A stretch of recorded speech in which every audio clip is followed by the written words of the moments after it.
हिंदी में यूपीएससी की तैयारी से संबंधित प्रोग्राम्स को देखने के लिए सब्सक्राइब करें स्टडी IQ-IAS हिंदी। नमस्कार।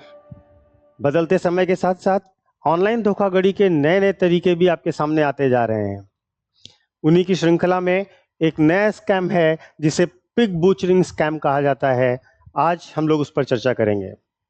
मैं डॉक्टर पंकज मिश्रा इस न्यूज़ की पूरी एनालिसिस करूंगा और साथ ही साथ आपको ये बताऊंगा कि ये किस तरीके से किए जाते हैं और इससे बचने के क्या उपाय होते हैं। इकोनॉमी के अपडेट के मुद्दों को लेकर, जो भी मुद्दे अपडेट होते रहते हैं उनको लेकर मैं आपके सामने लगातार आ रहा हूं। जो भी टर्म्स बार बार न्यूज़ में आ रहे हैं उस पर ध्यान दिया जा रहा है। आपको सिर्फ यह करना है कि जो भी इकोनॉमिक्स के करंट के मुद्दे हैं, क्योंकि आपको भी पता है कि economy basically current based topic है, सब्जेक्ट है, तो इसलिए इसको ध्यान से समझिएगा। हम लोग शुरू करते हैं। तो सबसे पहला मुद्दा यह है कि पिग बूचरिंग स्कैम जो है वो क्यों न्यूज़ में है और उस पर आज हम चर्चा क्यों कर रहे हैं। तो सबसे पहली बात यह है कि अमेरिकी अधिकारियों ने चीन के 2 नागरिकों को गिरफ्तार किया है जिन्होंने $73 मिलियन की क्रिप्टो करेंसी का घोटाला किया है और इसे पिग बूचरिंग स्कैम के नाम से जाना जा रहा है। ये राइटर्स की खबर है जिसमें इस न्यूज़ को हाईलाइट किया गया था। इसके साथ साथ एक एडिशनल फैक्ट है जिसकी वजह से हम ये चर्चा कर रहे हैं, वो भी आपको पता होना चाहिए। इस वर्ष यानी वर्ष 2023 में लगभग 1.13 मिलियन धोखाधड़ी के मामले दर्ज किए गए हैं, जिसमें बहुत ज़्यादा तेजी से पिग बूचरिंग के मामले बढ़ रहे हैं। ये इंडिया का डेटा है। तो इन कारणों से ये न्यूज़ और इसके साथ ये सप्लीमेंट्री जानकारी के कारण से हम आज इसी पिग बूचरिंग स्कैम की चर्चा करेंगे। तो वास्तव में पिग बूचरिंग होता क्या है? तो पिग बूचरिंग को चाइनीज टर्मिनोलॉजी में शा यू पैन कहा जाता है। शा यू पैन का मतलब होता है वो जो पिग होते हैं उनको काटने की तस्तरी।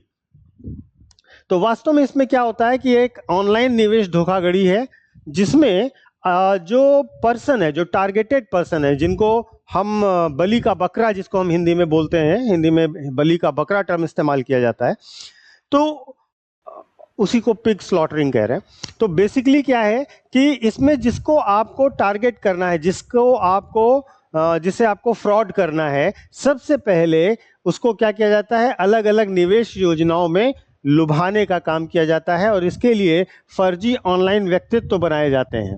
ठीक है, जो फेक पर्सनालिटीज़ हैं वो डेवलप की जाती हैं। वो फेक पर्सनालिटीज़ और आइडेंटिटीज़ के बेस पर किया जाता है। यहाँ पर इसको पिग बूचरिंग क्यों कह रहे हैं, यह भी एक जानने की बात है। वास्तव में क्या होता है कि जब भी कभी आप किसी पशु का वध करना चाहते हैं, पशु की बलि देना चाहते हैं, तो सबसे पहले उसको अच्छे से खिलाते पिलाते हैं। जब वो तंदुरुस्त हो जाता है तभी उसका वध किया जाता है, क्योंकि मीट का पोषण बढ़ जाता है। तो ये सेम प्रोसेस है। इसमें क्या किया जाता है कि पीड़ितों का वध करने और उनके पैसे चुराने से पहले उनका विश्वास बनाया जाता है, जिसको आप आमतौर पर ये कहते हैं ना कि पशु को मोटा किया जा रहा है, और उसके बाद उनके साथ ये स्कैम होता है। यह सबसे खास बात है कि ये तुरंत का नहीं है। जैसे आप देखते होंगे कि मैसेज आया, लिंक पे क्लिक करिए और घोटाला हो गया, बैंक से अकाउंट खाली हो गया। ये घोटाला इस तरीके का नहीं है। इसमें जिसके साथ आपको घोटाला करना है, जो पीड़ित व्यक्ति है, संभावित पीड़ित व्यक्ति है, उसको आप एक लंबे समय तक परस्यू करते हैं, उसको बहुत सारे प्रलोभन देते हैं, थोड़े बहुत रिटर्न्स भी देते हैं, जिससे उसकी लालच बढ़ती है। तो वास्तव में ये पूरा घोटाला 2 मूल भावनाओं पर आधारित है। एक है भावनाएं और दूसरा है लालच। इन्हीं दोनों का गेम होता है इस घोटाले में। तो ये एक दीर्घकालिक घोटाला है और इसमें निवेश के नाम पर धोखाधड़ी की जाती है। दूसरी खास बात है, वो आपसे इन्वेस्टमेंट करवाएंगे, बड़े रिटर्न का वादा करेंगे, और उस बड़े रिटर्न के लालच में जब लोग निवेश कर देते हैं तो यह घोटाला क्रियान्वित होता है। अब यह घोटाला होता कैसे, इसके स्टेजेस को समझिए। सबसे पहले उस टारगेट को या होस्ट को, जिसके साथ हमें घोटाला करना है, सोशल मीडिया, डेटिंग ऐप और भ्रामक संदेशों के माध्यम से ऑनलाइन संपर्क किया जाता है। आपके पास एक मैसेज आएगा टेलीग्राम पर, व्हाट्सएप पर, हाय हेलो एक नॉर्मल सा मैसेज जिसमें आपके सामने एक अट्रैक्टिव पर्सनालिटी होगी। अब ये डिपेंड करता है कि आप निवेश में ज़्यादा पसंद करते हैं, संबंधों में ज़्यादा पसंद करते हैं, किस तरीके की, तो उस तरीके से आपके पास कुछ मैसेज आएगा जिसे आप क्लिक करेंगे और उनको रिस्पॉन्ड करेंगे। धीरे धीरे उस पर बातचीत शुरू होगी। तो एक बार जब उन्हें अपना टारगेट मिल जाएगा तो उसी को वो क्या कहते हैं, मतलब बोलचाल की टर्मिनोलॉजी में उसी को वो पिक कह रहे हैं। और अब उसके साथ दोस्ती और संबंध की भावना विकसित की जाती है, उसके साथ रिलेशंस बनाए जाते हैं, उसके साथ अलग अलग तरीके से निवेश को प्रलोभन करने से पहले विश्वास को विकसित किया जाता है। और फिर उसके बाद उन्हें क्रिप्टो करेंसी ट्रेडिंग के लिए प्रोत्साहित किया जाएगा। ठीक है, तो एक ये बहुत ही इंपॉर्टेंट है कि सबसे पहले आपको टारगेट ढूंढना है, टारगेट के रिस्पॉन्स आते ही उसके साथ आपको विश्वास डेवलप करना है। ठीक है, अब इसके बाद जो है अगले स्टेज में क्या होगा कि एक ट्रेडिंग ऐप का उपयोग करेंगे और पीड़िता जो जिस व्यक्ति के साथ धोखा देना है उसको उसमें बहुत सारे फायदे दिखाएंगे। तो जैसे टेलीग्राम पर आपने ज्वाइन किया तो वो आपको एक ग्रुप ज्वाइन करवाएंगे, उस ग्रुप पर दिन भर आपको ये ऐसे मैसेजेस आएंगे कि मैंने इतना निवेश किया था, इसका आज इतना रिटर्न मिला, महीने भर में इतना रिटर्न मिला, ऐसे करके बहुत सारे संदेश आपके सामने आएंगे जिससे आप प्रभावित होंगे और आप ये पाएंगे कि अरे वाह, इसमें निवेश करना सबसे अच्छा है। अब जब आपका एक बार विश्वास होने लग जाएगा ऐसे मैसेजेस पर, तो आप क्या करेंगे कि आपसे वो कहेगा कि अगर आपको पैसे कमाने हैं और इतना प्रॉफिट अर्न करना है तो आप हमारे प्लेटफॉर्म पर निवेश करिए। और जैसे ही वो निवेश करना शुरू होता है तो इनिशियली उसको रिटर्न्स अच्छे दिए जाते हैं, जिसके लालच में आकर के वो और अधिक धन कमाना चाहता है। ठीक है, तो जब तक वो बहुत सारा पैसा निवेश नहीं कर देता, जब वो बहुत सारा पैसा निवेश कर दिया है, अब समय आ गया है पशुवध करने का और वो फिर वहां से पूरा का पूरा प्लेटफॉर्म गायब हो जाएगा। तो जब रणनीति का खुलासा होता है तो इसीलिए उसके पहले की स्थिति को क्या कहेंगे कि फीड किया जा रहा है, उसको पशु को मोटा किया जा रहा है।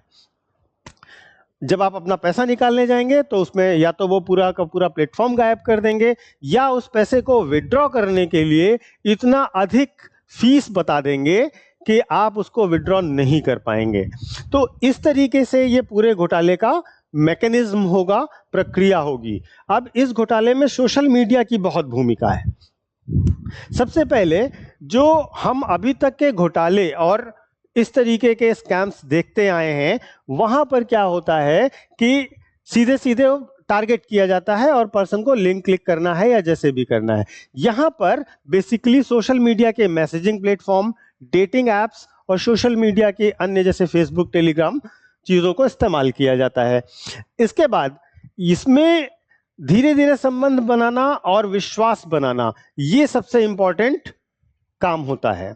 उसके बाद अलग अलग स्टोरीज दिखाएंगे, अलग अलग प्रॉफिट अर्निंग्स दिखाएंगे और ये सब सोशल मीडिया पर दिखाते रहेंगे, आपको अट्रैक्ट करते रहेंगे। तो इस तरीके से सोशल मीडिया जो है वो इसमें एक बहुत बड़ा रोल प्ले करेगी, जहां पर विश्वास क्रिएट होगा और पर्सन निवेश करेगा। अब ऐसे में सुरक्षा के लिए हमें क्या करना चाहिए, कैसे हम इस तरीके की चीजों से बचें? तो सबसे पहले क्या है कि आपको जागरूक रहना होगा। आप किसी भी तरीके के प्रलोभन वाले चीजों को ध्यान से देखें और पढ़ें और समझें। उसमें जो व्यक्तित्व दिखाए जा रहे हैं उनसे कांटेक्ट करने की कोशिश करें, क्या वो रियल है या फेक है। कोई भी बड़ा ऑफर है तो उसकी एक बार और जरूर जांच करें कि क्या ऑफर वास्तव में है, वैलिड है या नहीं है। जो भी ऑनलाइन दोस्ती आप कर रहे हैं, जो ऑनलाइन फ्रेंडशिप कर रहे हैं, रिलेशन डेवलप कर रहे हैं, उस पर हमेशा सावधान रहें। कभी भी व्यक्तिगत जानकारी को सार्वजनिक ना करें। जैसे ही आप करते हैं आपके इमोशनल बैलेंसेस को और इमोशनल कार्ड को वो अच्छे से प्ले कर पाते हैं। इसके बाद निवेश संबंधी निर्णय कभी जल्दबाजी में ना करें। जो भी आपको स्रोत से मैसेज आया है उसकी हमेशा जांच करें और किसी भी बड़े इन्वेस्टमेंट से पहले एक सेकंड ओपिनियन जरूर लें, एक दूसरी राय जरूर लें। इन सब तरीकों का अगर आप इस्तेमाल करते हैं तो आप इस तरीके के फ्रॉड से बच सकते हैं। अब आपको आज अगर हम कहें कि इतनी चीज़ों को देखने के बाद तो प्रीलिम्स के लिए हमें किन चीज़ों को और देख लेना चाहिए। हमें सबसे पहले जो चीज़ देखनी चाहिए वो है ब्लॉकचेन टेक्नोलॉजी।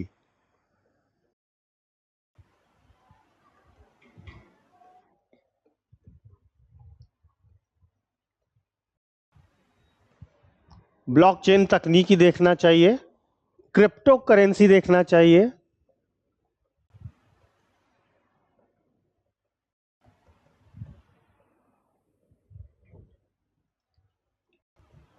और साइबर क्राइम जो है या ऑनलाइन फ्रॉड जो है, आप साइबर क्राइम करिए तो ज्यादा अच्छा है।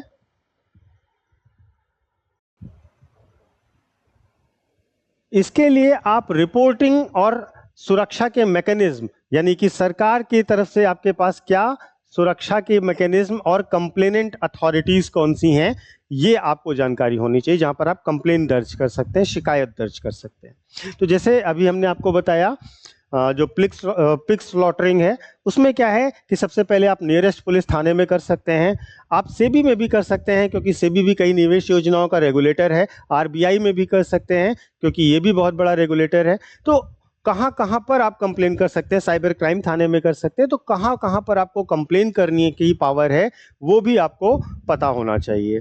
अब जैसे जो अमेरिका वाला फ्रॉड हुआ था, उस फ्रॉड में बेसिकली क्या किया गया था, जो मैंने आपको इनिशियली न्यूज़ बताई थी, तो इस न्यूज़ में वास्तव में क्या किया गया था,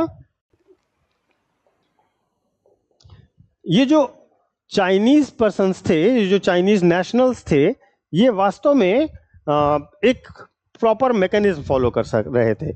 इन्होंने क्या किया था, शेल कंपनीज के माध्यम से, जो शेल कंपनियां होती हैं उनके माध्यम से जो संदर्भित टारगेट किए गए लोग हैं, उनसे अमेरिका में यूएस बेस्ड अकाउंट्स खुलवाए,